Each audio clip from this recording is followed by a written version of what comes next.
Assalamualaikum warahmatullahi wabarakatuh. Anda rindu mendengarkan kajian-kajian dari ustadz-ustadz kita dari Aceh? Kunjungi channel YouTube Maulizul Akbar NAD. Subscribe, like, share, komen.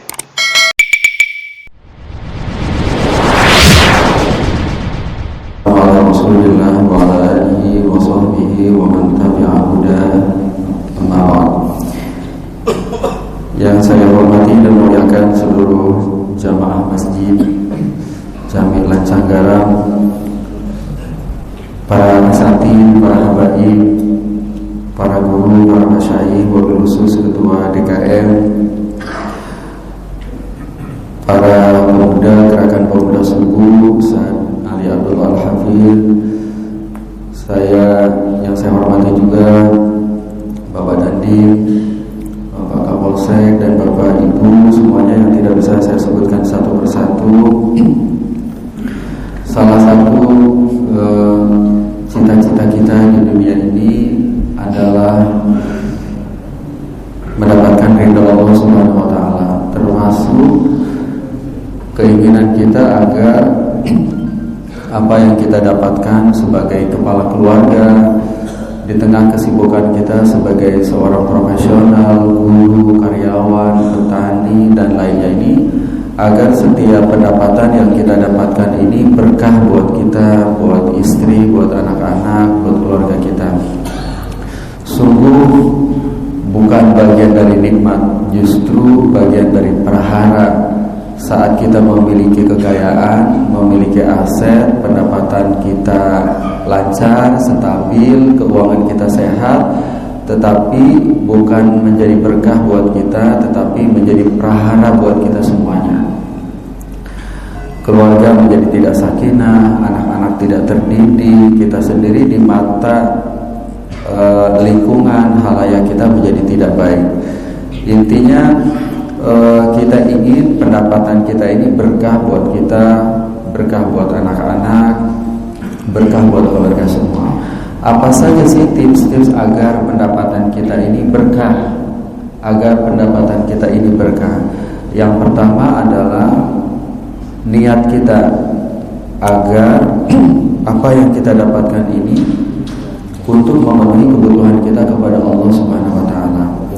Sebagaimana sholat subuh yang kita tunaikan pagi ini didedikasikan, diperuntukkan untuk Allah Subhanahu wa taala, agar iman kita terawat, berbuah komitmen, berbuah disiplin kepada Allah Subhanahu wa taala. Begitu pula kalau kita bekerja di pasar, kerja sebagai guru di lembaga pendidikan, kerja sebagai petani di perkebunan, nah kita ingin dedikasikan itu semua untuk Allah Subhanahu wa taala, karena ternyata banyak sekali kewajiban kita sebagai hamba Allah itu isinya rupiah. Anak-anak harus menjadi hafidhah, menjadi terdidik, ada biaya untuk ustaz dan ustazahnya, ada biaya untuk lembaga pendidikannya. Kita kudu berbakti untuk ibu bapak kita. Kita harus membiayai mereka. Tiap bulan di MCU-kan, diasuransikan sebagai bentuk bakti kita kepada orang tua. Rupiah juga. Kita ingin berzakat 2,5% dari pendapatan, juga rupiah. Jadi sesungguhnya kenapa kita berkepentingan agar rupiah plus berkah, agar kita bisa menunaikan kewajiban kita kepada Allah Subhanahu wa taala, tidak lain dan tidak bukan. Itu yang pertama. Yang kedua, selain niat, totalitas tetapi seimbang. Totalitas tetapi seimbang. Sebagaimana Allah juga mewajibkan kepada kita untuk melakukan aktivitas secara ihsan, secara purna, enggak asal-asalan. Subuh ditunaikan, direncanakan, wudunya pelan-pelan, ada isbahnya. Pada saat sholat tunaikan rukun fikih dan syarat qabulnya, ada tumakninanya. Setelah sholat menanamkan, melahirkan komitmen. Begitu pula dengan kita bekerja. Kalau sholat subuh saja tidak boleh dilakukan asal-asalan, bekerja di tempat kita, di kantor kita nggak boleh asal-asalan. Innallaha katabal ihsana ala kulli syai'. Jadi Allah mewajibkan kepada kita untuk melakukan sesuatu ihsan, profesional, tuntas, nggak boleh asal-asalan. Innallaha katabal ihsana innallaha katabal ihsana ala kulli syai. Jadi nas ini mewajibkan kepada kita untuk melakukan setiap pekerjaan secara ihsan, secara profesional. Nah, di antara bentuk-bentuk aktivitas bisnis, keuangan, pekerjaan profesional yang harus menjadi concern kita adalah komitmen dengan aturan, komitmen dengan regulasi, komitmen dengan peraturan perundang-undangan. Jadi misalnya kalau kita berbisnis, pastikan bahwa kalau kita mau investasi, portofolio usaha yang menjadi tempat modal kita ini ya legal. Khususnya saat investasi kita ini online, digital. Jadi beberapa waktu yang lalu misalnya beberapa bisnis berlabel investasi terseret ke pengadilan, ke meja hijau. Kenapa? Karena ilegal. Jadi investasi sekian setiap bulan dapat sekian. Biasanya return fantastis yang enggak logis itu biasanya salah satu indikator dia bukan investasi. Dan salah satunya adalah ilegal. Itu salah satu bentuk yang mungkin Bapak Ibu lihat di media, ternyata itu ilegal dan ternyata itu bukan investasi, tapi itu judi. Ya ayyuhalladzina amanu innamal khamru wal maisiru wal ansab wal azlam rizqun min amali syaitan fajtanibuhu la'allakum tuflihun. Tadi poin kedua, totalitas tetapi seimbang.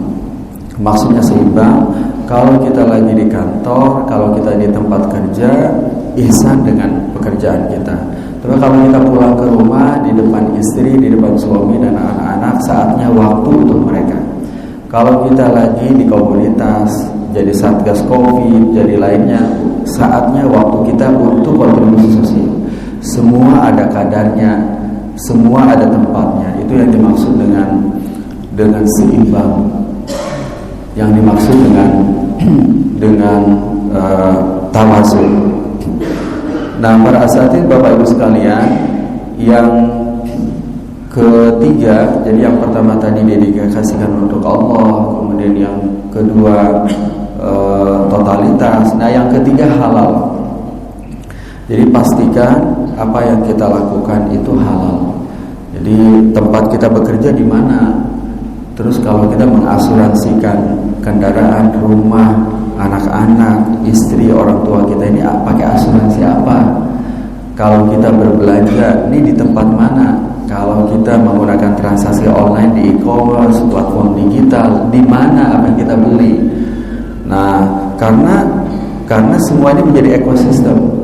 Kalau kita ingin anak-anak kita terdidik dengan baik, sementara sumber pendapatan kita ada yang tidak halal, paradoks, nggak mungkin. Kita ingin keluarga kita sakinah, tapi sumber pendapatan kita tidak halal, syubhat, nggak mungkin juga, paradoks gitu. Jadi paradoks. Nah, Rasulullah kan mengatakan fa'anna yustajabu lahu. Jika ada salah satu pendapatan kita yang tidak halal, maka doa-doa kita tidak akan diijabah. Jadi pastikan bahwa rupiah yang kita dapatkan, pendapatan yang kita dapatkan ini bersumber dari tempat yang halal. Seluruh transaksi kita transaksi yang halal. Nah, begitu pula seperti halnya subhanallah ya, kanun Aceh. Jadi kanun Aceh ini menurut kami yang di Jawa sungguh keberkahan luar biasa. Jadi ikutannya ini luar biasa. Jadi karena kalau kita memilih pilihan yang halal, yang boleh jadi menantang, tidak mengenakan di sebagian kondisi, berarti sebenarnya pilihan masyarakat Aceh ini pilihan syariah luar biasa. Nanti banyak sekali ikutannya yang bisa diceritakan, yang menuai keberkahan kepada kita semua. Karena sesungguhnya yang haram itu selain ia dilarang, sebenarnya ia merugikan kita semuanya. Judi sebelum ia dilarang, sebenarnya ini mau orang-orandakan ekonomi keluarga. Orang terbuai dengan mimpi ingin dapat sekian, tapi orangnya nggak mau kerja, nggak mau berkeringat. Jadi orang yang terbiasa bekerja dengan dedikasi, keringat gitu, disiplin, tapi ada sebagian hidup karena suap. Suap alih-alih prestasi didapatkan dengan kinerja, ia dapatkan dengan rupiah dibayar, memporak-porandakan semuanya. Jadi transaksi yang terlarang itu bukan hanya dilarang oleh Allah, memang merusak ukhuwah, merusak persaudaraan, merusak citra, merusak masa depannya.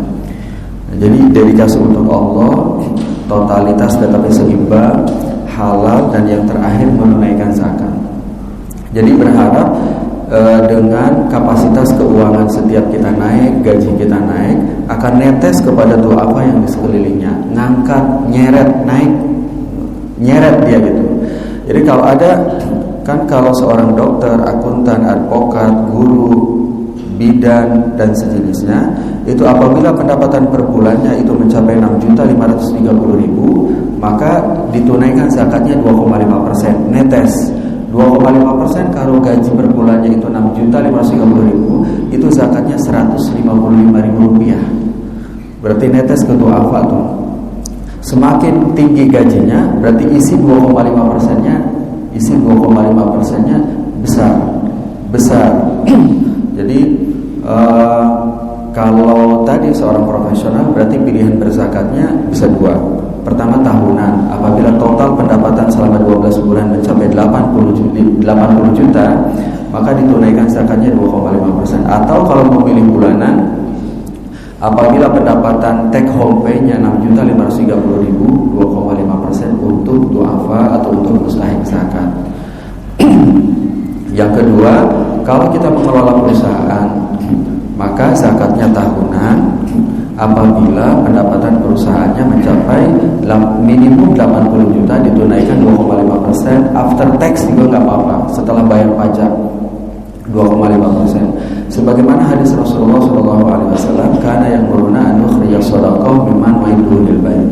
Kalau kita punya kos-kosan 20 pintu, maka zakatnya ditunaikan setiap bulan, setiap kita menerima hasil sewa dari yang menempati kos-kosan kita. Apabila total hasil sewa per bulan kita mencapai 6.530.000, ditunaikan 2,5%.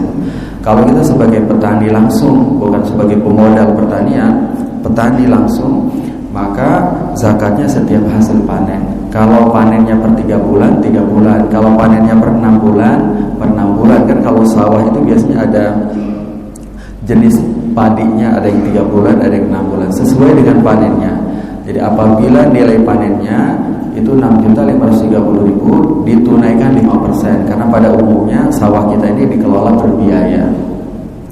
Kalau ada yang punya saham syariah, sukuk, maka tetap zakatnya zakat tahunan, ditunaikan 2,5% saat dividen keuntungan investasi kontribusi modal kita per tahun mencapai 80 juta. Nah, berharap ending dari cerita dunia keuangan, bisnis, profesi kita ini berakhir dengan kontribusi sosial, berakhir dengan zakat, mengangkat, membantu kita.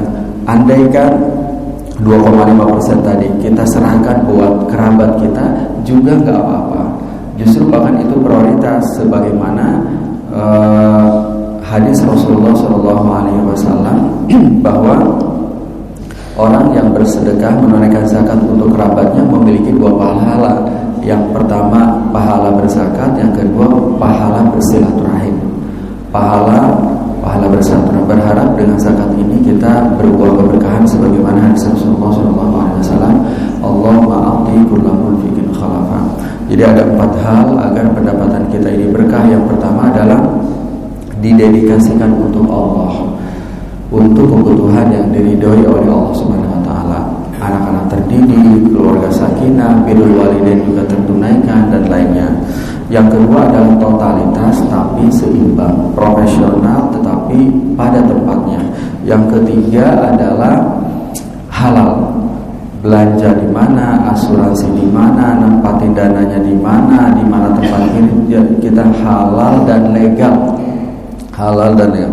Dan yang terakhir adalah kita tunaikan zakatnya 2,5% dari pendapatan kita, agar berkah buat kita, buat istri, buat suami, buat anak-anak, buat masyarakat kita.